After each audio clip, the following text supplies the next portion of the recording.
Steve, today we're talking about personality and parenting. So we're continuing our series on parenting, but this week we're really looking at what it's like to be on the other side of us as parents and how our parenting style matters depending on our personality.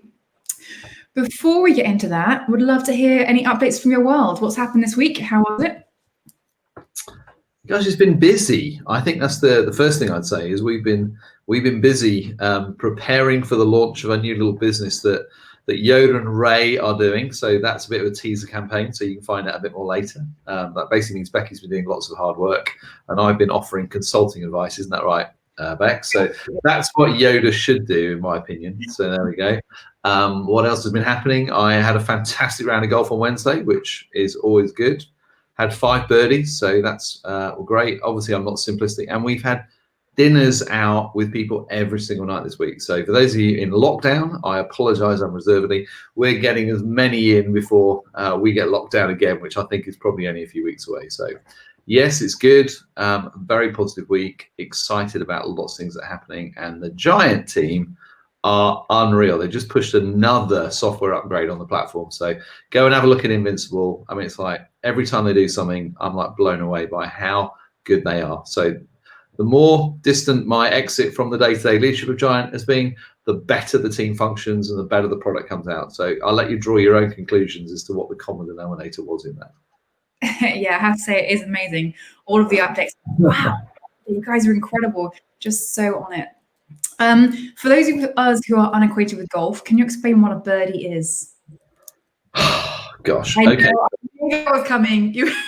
Shameful. It's a bit like asking for the rules of cricket, isn't it? And thinking, well, it's going to get simpler as I explain it. So every hole, there are 18 holes in a round of golf. Some of them are longer than others. So if you're meant to be able to get onto the green in 1 shot, it will be a par 3.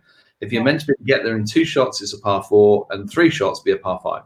So if you get a par, that is exactly what they expected you to get on the hole. So if it's a par 3 and you get a 3, that would be a par. If you got a 2 on a par 3, that would be a birdie. Okay, so 1 less than the par is a birdie.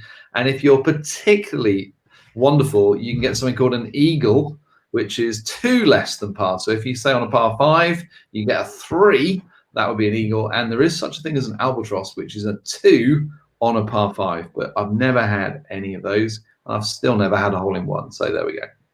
Well done on the birdies, and we've all learned something golf, which we can quite easily throw onto you. Move on to personality. Now, before we do this, I normally ask Steve how he'd love viewers to engage with the show. Steve, do you want to give your 1-2 minute thoughts on how you would love people to engage? Yes. So in the end, I think there's an awful lot of teaching happens in cyberspace at the moment, and most podcasts, whatever it is, the more interactive they are, the easier it is. So what I would rather you did was, we will have topics, but we would rather deal with real life issues that you're actually currently facing with. So whatever we're talking about, please send us scenarios you'd like us to talk about. Please ask questions into Personality Yoda, or actually during the live broadcast, or if you aren't watching live and you think, I want to know.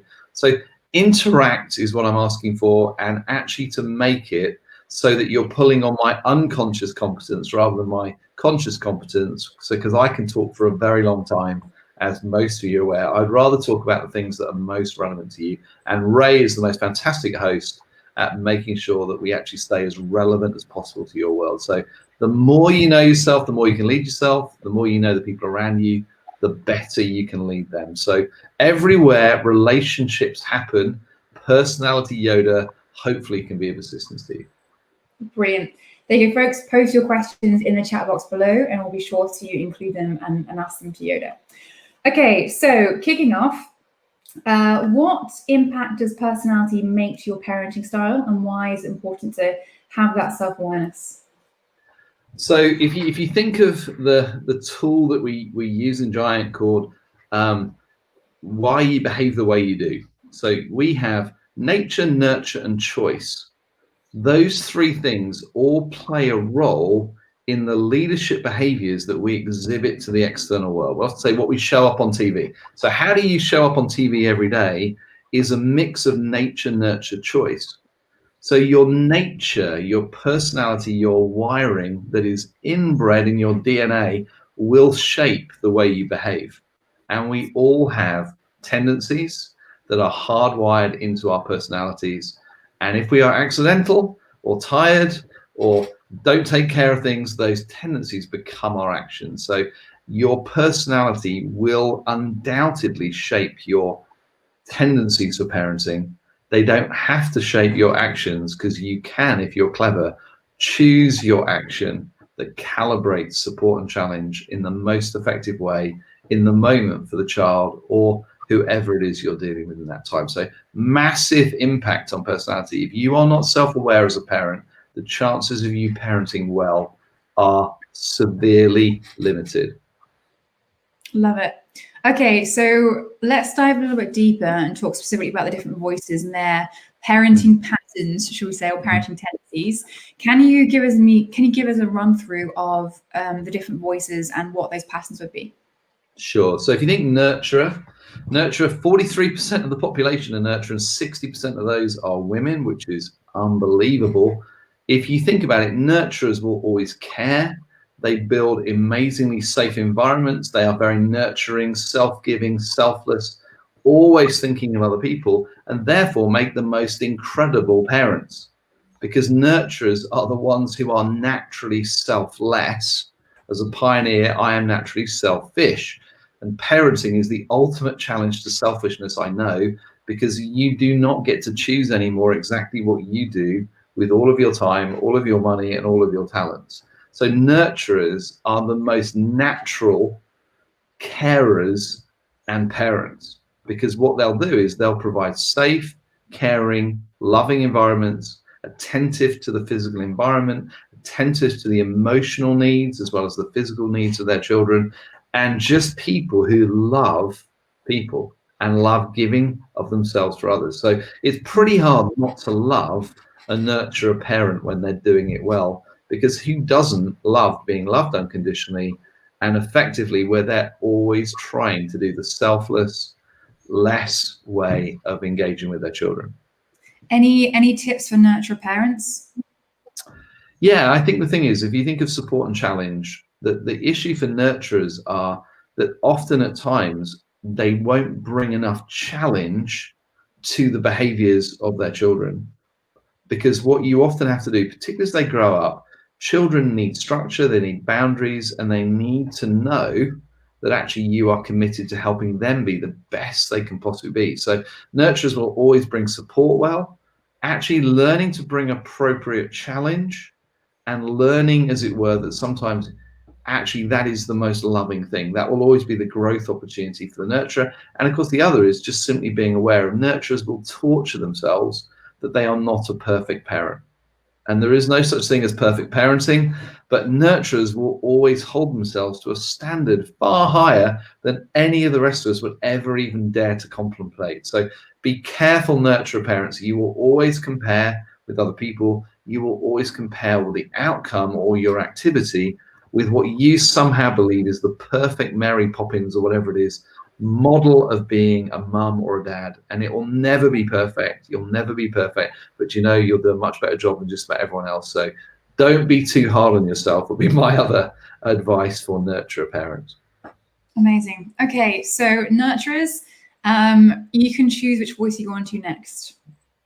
Oh gosh, I'm not used to so much choice with you, am I? So let's change it up and let's do connectors, okay? Because they're usually bored waiting for their turn to come around if they've got to wait till 4. So all the connectors are now cheering, yay, finally it's about me. So connectors, if you think about it, parenting for them is something that they're always hugely excited about when it's actually starting to happen. So when they find that they're pregnant, when they find they can tell everybody about the babies, connectors are the storytellers, and they're often idealists. They will always have incredible visions for what they want their children to be, achieve, and usually visions of the perfect family that they will lead. So connectors are always making things fun. They're always in activity. They actually are quite selfless in their desire to make sure everyone around them is having an amazing time, but they also want everyone else to experience life to the max with them. And so therefore there is never a dull moment. They're not very good at actually doing not much, but they are brilliant game players. They are brilliant at getting down on the floor with the kids, creating adventure. They tell stories. They invite children into adventure with them. So life is always fun around connectors. It's full of activities. It's full of people. They are naturally selfless as well, in that they are always thinking, how do my children have the most incredible opportunities? How do they have the best chance to be around the best possible parenting they can? So they're always advancing their children's careers. They're always advancing their opportunities. And they love telling stories about how amazing their children are. Sounds like a lot of fun to have a connector as a parent. It is. The key is for the connector is to make sure that they're prepared to share the limelight with their children occasionally, particularly if the children would like to be there. So with connectors, you always got to be a bit careful that the children aren't simply an extension of your brilliantness, and that actually you're prepared to potentially go to where the children's world is, not just invite them into your star-spangled version of world that is connector heaven. I love it. Okay, so we've done nurturers and connectors. Let's talk about guardians next. Okay. What's it like to be on the other side of being a guardian if they're your parent? So very safe. I think that's the first thing to say. Guardians inherently want things to be run well. They will bring order, discipline, structure, systems, processes. Guardians, when they take on any task, take it on with how do I do it to the very best of my ability. So the moment they kind of get their head around, okay, I'm going to be a father, I'm going to be a mother, or I'm raising children, they will read, they will study, they will analyze. What can they learn about how do they master the skill set of parenting?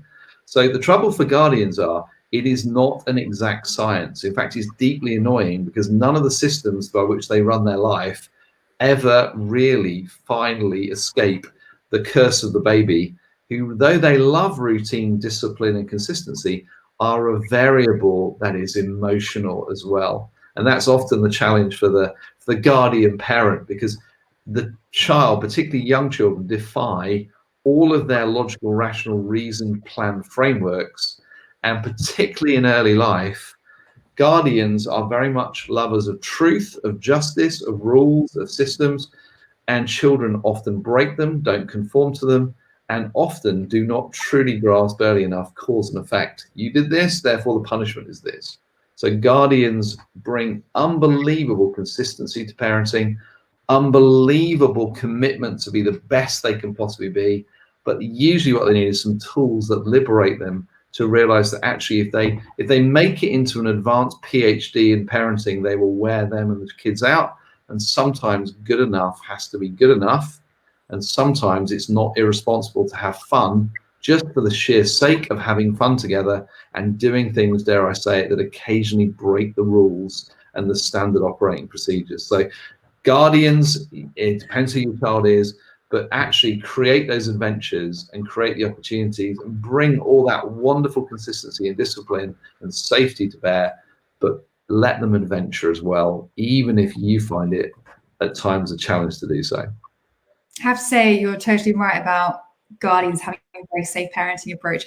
My dad is a guardian, and if there was ever any crisis, you'd call him, he would sort you out, whether it's your car down, whatever it is. Dad's mechanic is on his way, basically. He's not even a mechanic. He'd find a way to fix it. So yeah, 100% beautiful parenting. Amazing. I love them. So next one, let's go for, you've got a choice of two. So you've got creators and pioneers, your choice. Okay, let's do pioneers because they usually last. So pioneer parenting is, pioneers inherently want to be the most competent at what they do, and they like to win. So you'll often find, particularly when I've met female pioneers who are used to killing it in their careers, you're smiling here, Bex, this will be advance warning for you at some point in your life, that actually, whether they realize it or not, early parenting is a real dying experience for most female pioneers, because it's like, you mean I don't get to be strategic? I have to follow a simple operating pattern. And for the first couple of years, it's largely, when do I feed? When do I sleep? There's not a lot of entrepreneurial pioneering for a small child that needs consistent discipline, metronomic, poo, sleep, eat is the rhythm. And it's like Groundhog Day. So what you find is, I'm selling it to you, I can tell. Because what usually happens is pioneers usually want to go back to work as soon as possible, because it's like, I find I can define my identity through that. But if they are going to be parents, you'll usually find the pioneer goes, well, I'm going to do parenting, I'm going to master it, I'm going to be the best I possibly can be, and I'm going to raise children who win or have the perfect opportunity.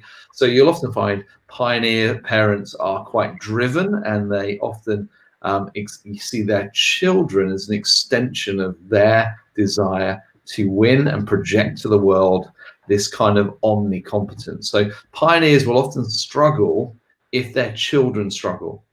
So if you think about it, as long as the pioneers have got children that like to win, make them look great, then they're in.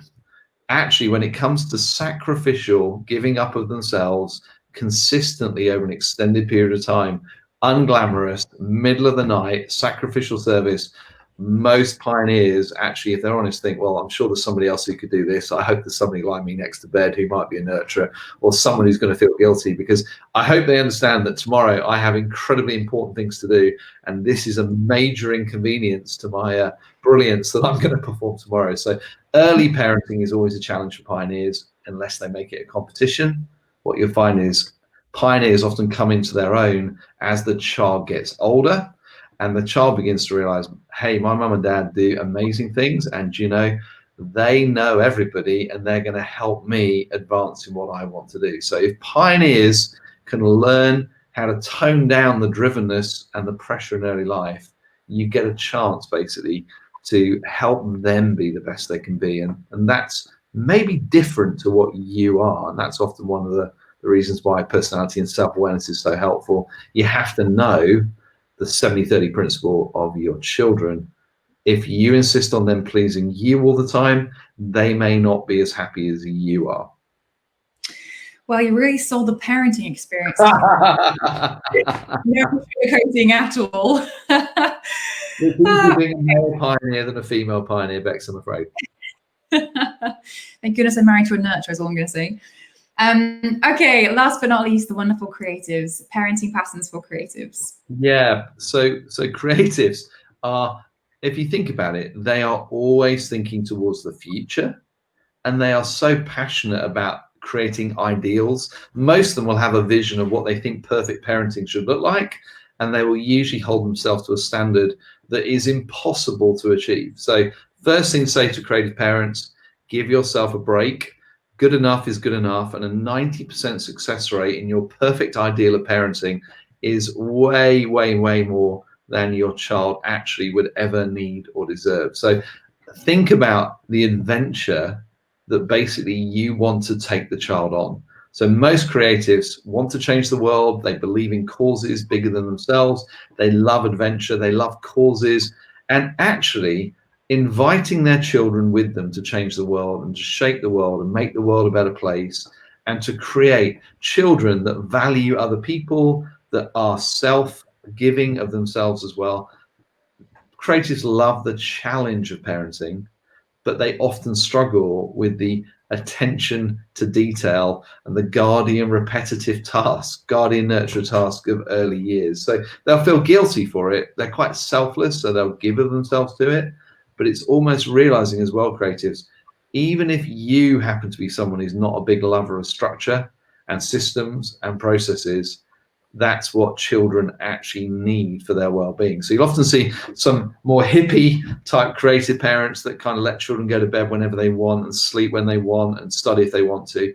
That's usually them assuming that they're looking in the mirror rather than necessarily asking, what does this child need to have the best possible opportunity? And even though I tend to live on the entrepreneurial end, they still need to go to bed at the same time. They need their sleep, they need to eat, they need to, anyway, there you go. So creatives, be entrepreneurial and be creative, but recognize that in the early years, it probably is the repetitive, monotonous detail, repeat, repeat, repeat, that is the most loving thing for the children you raise. But honestly, when you want to take them on adventures later on, when you want to inspire them to go after the causes, to change the world for good, that's when you will come into your own. Awesome. We have a great comment here from Amy, which I want to put up. It's not a question to you, it's more a celebration of guardians. And we love guardians, so we just want to celebrate them. She's a connected creative pioneer, parent of 4 boys. Her 8-year-old strong signs of being a first voice guardian. He keeps her in line, holds her accountable to what she started doing, and she loves it. And it's amazing to see him like operating in his guardian voice at such a young age, and just so thankful to him. So yeah, up to all the guardians. So good. And Amy, what I love is the fact that you can recognize the guardian behaviors in your 8-year-old means that you can actually celebrate him for how he's actually made. And the thing you'll love doing more than anything else is helping you run the household and the other children. So actually choosing to create opportunities for him to help you. Guardians love to help, bring order, system, discipline. And that two things, again, children need to know: I'm loved unconditionally, and it's okay to be who I am. So knowing you're seeing that as an 8-year-old, they'll be very conscientious. They want to help you. They want to help you win. And let him ask his questions. Invite him to be the consultant to how you're doing as a parent, and he will absolutely love it. So great to hear, Amy. You, as an ENFP, Connected Creative Pioneer, 4 boys, you are going to have your hands full. Always what I say to those: make sure you take time for yourself. First gear is an essential part of being a healthy parent. So if you're not taking time to recharge and refuel and recreate your own batteries, then in the end, you'll eventually run out of capacity to keep being amazing for those amazing boys. So there we go. There's a free one for you, Amy. Love it, Amy. Thank you so much for sharing. Also, another great question here from somebody on LinkedIn. So he's a pioneer connector, father, a creative connector nurturer, 13-year-old in lockdown, and he's in virtual school at the moment. When he talks to him, he gushes about video games. He says that he wants to talk to him about school, performance, and life purpose. Are there any signs to watch that he's losing connection or influence with him? This is such a good question. So if you think about it, with the pioneer connector, that is the ultimate, in many ways, kind of entrepreneur, task focus, how do we win? And dealing with a creative connector nurturer, which really is an INFP. So if you think of how that works, it's really, you have to find a way to be able to go to his world and actually find a way to enjoy and celebrate your son in the world that he loves most. Now, most pioneer connectors are used to controlling the world around them, because I'm one of those, by the way. And what that means is I hope that I am that charismatic and that amazing as a father that my kids will want to come and do what I do. And if they do, then they're more than welcome. It's difficult when you begin to wonder whether actually that's really what your children want. So it's horrible to have to go and do things you don't want to do as a pioneer connector, but your influence and your relationship grows. So in the end, in lockdown, video games have become part of young boys' lives.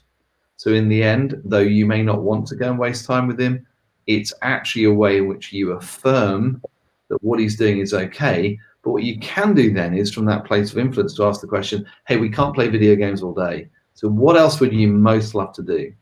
What are the things that are dreams that you have? What adventures could we actually do together? So you'll find that they're more likely to give you an honest answer when you're actually demonstrating that you accept them for who they are and you're prepared to join them in the world that they want to, even if they will thrash you at whatever computer game they're playing, which for a pioneer connector is never as much fun as winning. So great question. Thank you. I love it.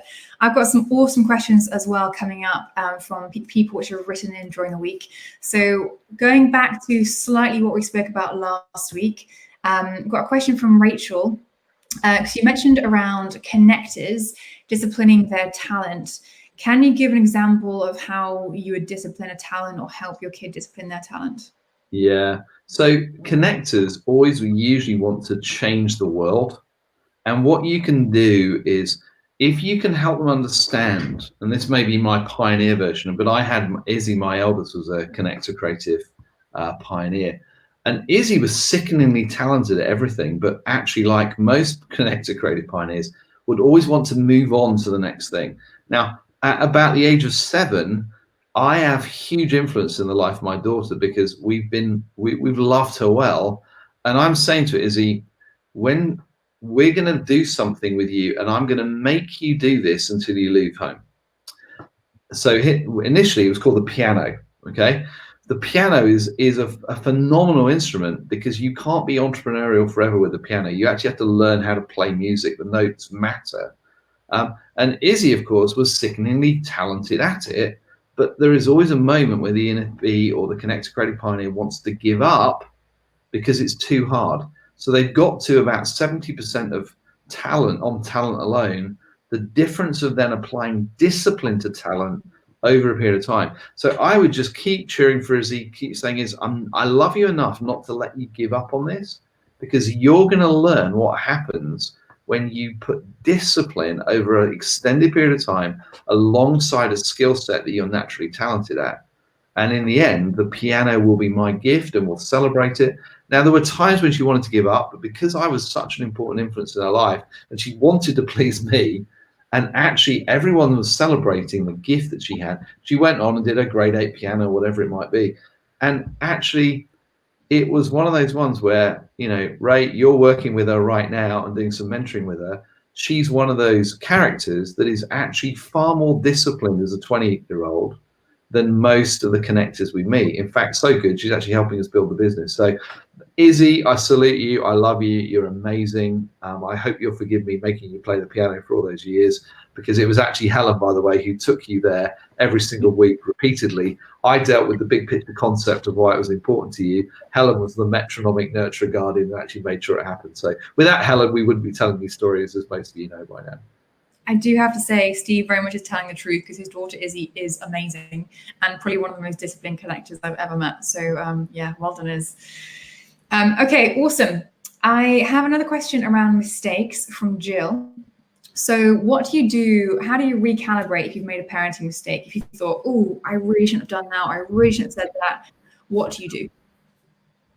I think the first thing I'd say is actually learn to apologize well. So most adults struggle to apologize or use reverse gear in our language. And you know, kids are very, very good at knowing when you're genuine or not in what's happened. So there are times, even now, when with my Pioneer grenade launcher, or I'm tired, or I say the wrong thing, or I bring challenge or inappropriate humor, then actually knowing how to do it. So I'll give you a recent one, okay? Megan, my middle daughter, is just adorable, creative pioneer. She basically had spent 2 hours grooming our dog Jemima, and most of you will know me, will know I'm passionate about my dog and the dog loves me. Never had one before. Bex will tell you this, but she's in love with Jemima as well. And I came home at the end of the evening, and basically, let's just say Jemima had a buzz cut. I mean, it was good, but it was probably a little shorter than we were anticipating. And I think I said something which I thought was mildly amusing and funny about where's my dog gone? She looks like Dobby out of Harry Potter with these big.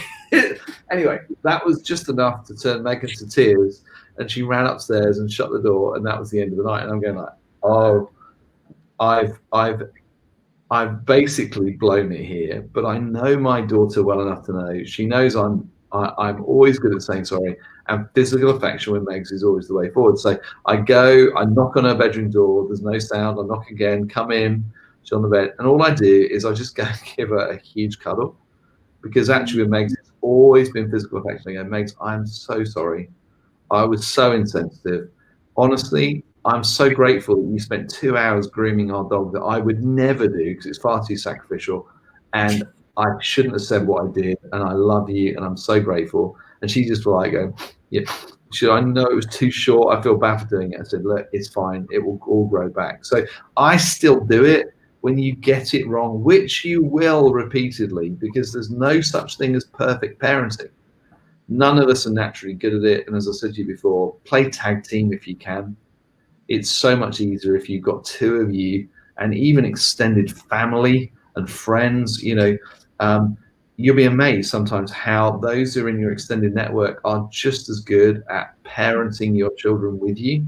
So my girls think Ray here is basically the best thing that they've ever come across, and far wiser than their father. That's not. Well, I know it's not true, but they think that. And, and actually, I love the fact that both Tim and Becky are often in our home, and our girls just love learning from them. So one of the things I say is when you make mistakes, recognize you will all the time. Don't try and justify it. If you've got it wrong, own it up. I'm sorry. I do it with Charlie as well. Charlie's only 9. And sometimes I go, Charlie, I'm so sorry I got that wrong. Will you forgive me?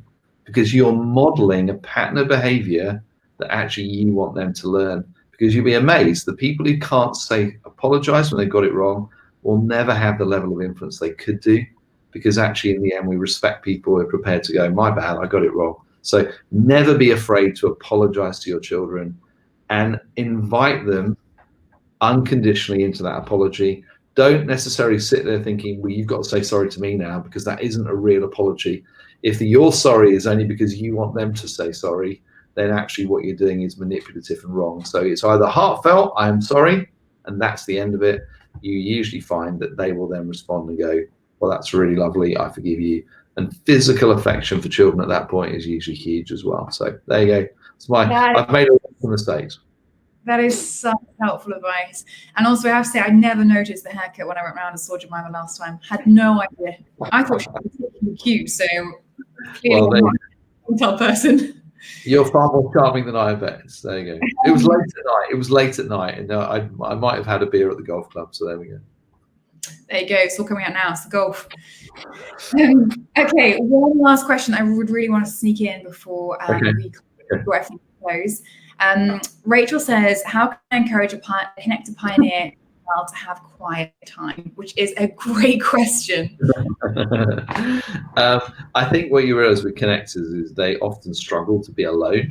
They don't want to be alone. It's not a bad thing. It's part of who they are, that they get all of their energy from people. And in a world with social media and phones, actually, it's difficult to be alone. And many adults struggle with the discipline of actually being alone. So I think the key thing is find something they can do that actually they don't necessarily want to do, but when they do it, it's life-giving. So reading is the place that I would start with connector, extrovert children, because in the end, if they can find a story that captivates them and draws them in, then basically what you have is they are learning how to do time alone without external influence, where they're actually creating that principle. So if you can help your connectors love reading, find the things they love to read, and if need be, apply a discipline and a rhythm to family life, which says, hey, we all do, the next 30 minutes is going to be reading time, and you have to model it. Okay, there's no point you sitting there with the phone on, or with your iPad or watching Netflix and telling the kids they've got to do reading. They will usually imitate the patterns of behavior that they see around them. So if you celebrate reading and model it as an important part of actually the disciplines you live, your kids will do it as well. But find books that they love, find ways in at the beginning, because a love of reading is one of those gifts that probably giving children is awesome. Again, read to them. You'll often find that's a hybrid. A lot of connectors will enjoy you acting out the stories with them, and they'll usually want to play their parts too. But it's building a bridge to give them some way of being comfortable that they don't have to be with people or the television or the iPad on permanently. There you go. Brilliant. Super helpful. Next week, we're going to probably continue our parenting theme, talking about how you parent teenagers this time. So if you have any questions on that or any other scenarios on personality, please do send them to us in the email address in the box below. Steve, I think it's been a real success because we made it all the way through 30 minutes without even mentioning the weather. So on a British front, we've done pretty well. Any final thoughts from you before we round out for today? I always say no, then I give a final thought. So please hear that there's no such thing as perfect parenting. There is no such thing as perfect parenting. You will get it wrong. But if you know your own tendencies first, and then you take the time to understand how your children are wired, you have a much better chance of calibrating the support and challenge that every child needs. And that doesn't matter whether they're 2, they're 5, they're 9, they're 12, they're 18, or they're 20. In the end, our desire is for relationship that's meaningful with our children, and it won't happen by accident. There's too much accidental parenting, and then people wonder why it gets hard, they don't want to do it. In the end, the earlier you start, the easier it is to actually eventually end up with the types of relationship that you would really love. Love them unconditionally. That doesn't mean there's no discipline. And find the way to celebrate who they are and join them in the world that they're passionate about. I say it every time, mainly to remind myself, but it's foundational to actually being the best parent you can possibly be. So thanks, Ray.